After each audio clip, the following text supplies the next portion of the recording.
Like and subscribe my channel Islamic Info and share this video on your friends and colleagues. Now I will meet in next video.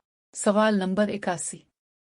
जिक्र के इस्लामी तसव्वुर की क्या अहमियत है? जवाब, जिक्र से मुराद दुआओं और कुरानी आयात की तिलावत के जरिए खुदा की याद है। इसे रूहानी तज़किया और ईमान की मजबूती का जरिया समझा जाता है। सवाल नंबर 82। सदका और समाजी जिम्मेदारी के बारे में इस्लामी नज़रिया क्या है? जवाब, इस्लाम खैरात और समाजी जिम्मेदारी की अहमियत पर जोर देता है। मुसलमानों को हौसला अफजाई करता है कि वो ज़रूरतमंदों को फराखदिली से दें और गुर्बत के खात्मे और कम्युनिटी की तरक्की के लिए इक़दामात की हिमायत करें। सवाल नंबर 83।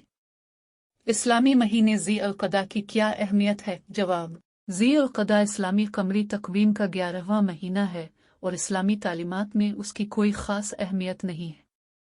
ताहम ये एक तैयारी का महीना है जो हज के सफ़र की तरफ जाता है। सवाल नंबर 84। हया और लिबास के बारे में इस्लामी नुक्ता नज़र किया है? जवाब, इस्लाम लिबास और सुलूक में शाइस्तगी पर जोर देता है, ख़ास तौर पर मर्दों और औरतों के लिए। हिजाब, हेड स्कार्फ, मुस्लिम ख़वातीन के लिए शाइस्तगी की अलामत है, जबकि मर्दों को नर्म लिबास पहनने और नज़रें नीची रखने की तरगीब दी जाती है। सवाल नंबर 85। सदका, रज़ाकाराना खैरात के इस्लामी तसव्वुर की क्या अहमियत है? जवाब, सदका से मुराद इस्लाम में रज़ाकाराना खैरात एहसान के अमाल हैं। खुदा की तरफ से इनामात और बरकतें कमाने और ज़रूरतमंदों की मदद करने के ज़रिया उसकी हौसला अफजाई की जाती है।